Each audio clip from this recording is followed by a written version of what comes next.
जय हिंद छात्रों। आज हम लोग पढ़ने वाले हैं क्लास 12 यूपी बोर्ड का परासरण दाब। बहुत ही इंपॉर्टेंट टॉपिक है आपके विलयन चैप्टर का।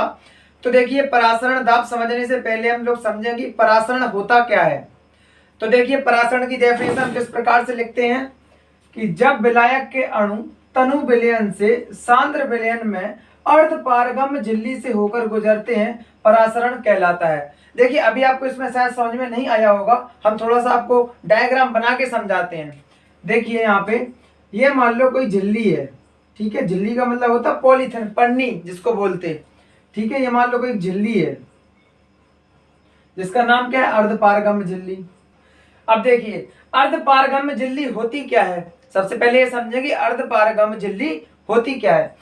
देखिए, अभी हम आपको एग्जांपल से समझा रहा है। जैसे हम लोग खाने के लिए दाख या फिर किशमिश का उपयोग करते हैं, तो हम क्या करते हैं, अगर उनको हम पानी में भिगोते हैं तो क्या होता, पानी उनके अंदर चला जाता। मतलब क्या है कि जो विलायक है पानी, हमने उसमें क्या डाला, दाख या फिर किशमिश, जो कि है क्या, विलेय। इसमें क्या होगा कि जो विलायक के अणु हैं वो किसमें चले गए, अंदर दाख के। किसके द्वारा, अर्धपारगम्य झिल्ली। उसके ऊपर एक परत चढ़ी रहती पन्नी टाइप की, वो क्या होती, अर्धपारगम्य झिल्ली। मतलब क्या होगा कि पानी क्या है, विलायक, विलायक के अणु किसमें चले गए, अर्धपारगम्य झिल्ली से होते हुए उस दाग के अंदर, और उसमें जो भरा हुआ है अंदर उसे कहेंगे हम विलेय, क्योंकि उसकी मात्रा कम होती। तो क्या होता है, विलेय के अणु अर्थात जो दाख या फिर किशमिश के अंदर का जो भाग होता है वो तो बाहर आता नहीं है। मतलब क्या है कि अर्धपारगम्य झिल्ली किसे कहते हैं कि जिसमें विलायक के, किसमें, अर्धपारगम्य झिल्ली में किसमें, विलायक के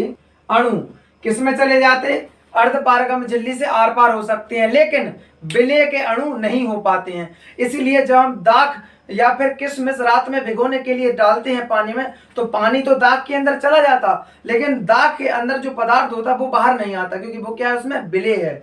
और हमने विलेय विलायक का अंतर आपको एक वीडियो में समझाया, डिस्क्रिप्शन में उसमें लिंक दिया गया है, आप उसमें जाके देख सकते हैं।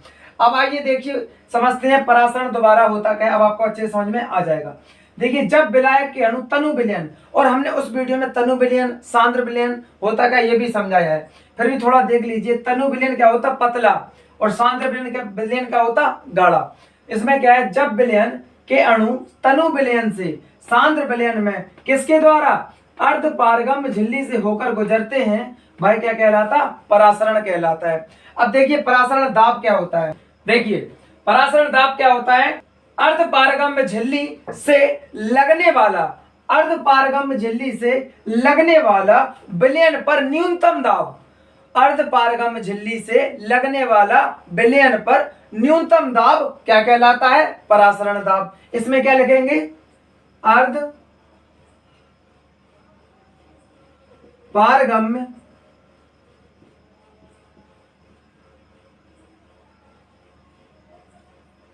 झिल्ली द्वारा लगने वाला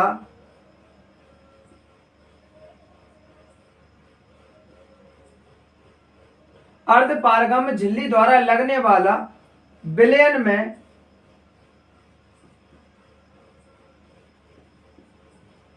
न्यूनतम दाब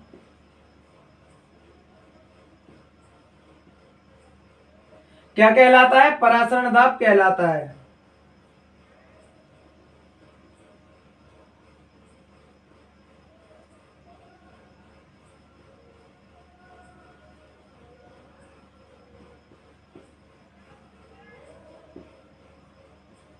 अब देखिए, इसका सूत्र क्या होता है। इसका सूत्र होता है P बराबर CST। क्या होता है, P बराबर CST।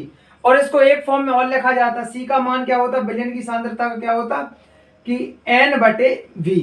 क्या होता है, N बटे V। N क्या है, इसमें मोलों की संख्या, और V क्या है, इसमें आयतन। तो यहाँ पे हम क्या लिख सकते हैं, P बराबर N/V और ST। एक ये हो गया। अब इसी में अगर हम इसके बटे में एक मान के त्रियक गुणा कर दें तो क्या हो जाएगा, PV बराबर NST। समझ रहे, ये क्या हो जाएगा, PV बराबर NST, या इसको लिखते PV बराबर NRT, ऐसा भी लिख सकते हैं। अब देखिए, इसमें P क्या है, V क्या है। देखिए, इसमें P क्या है, परासरण दाब, V क्या है, आयतन, n क्या है, मोलों की संख्या, r क्या है, विलयन का स्थिरांक, और t क्या है, परम शून्य ताप या परम ताप। ठीक है, अब इसको एक बार और रिपीट करते हैं। जब विलायक के अणु तनु विलयन से सांद्र विलयन में अर्ध पारगम्य झिल्ली से होकर, देखिए अब मान लो इसको क्या अब मानेंगे हम, इसको मानेंगे तनु विलयन, इसको मानेंगे हम सांद्र विलयन।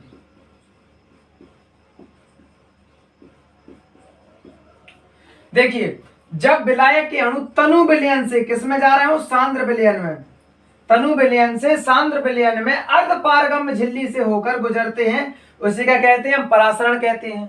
और परासरण दाब क्या होता है, अर्ध पारगम्य झिल्ली द्वारा लगने वाला विलयन में न्यूनतम दाब क्या कहलाता है, परासरण दाब। इसका सूत्र क्या होगा, P बराबर CST और P बराबर NST या PV बराबर NRT।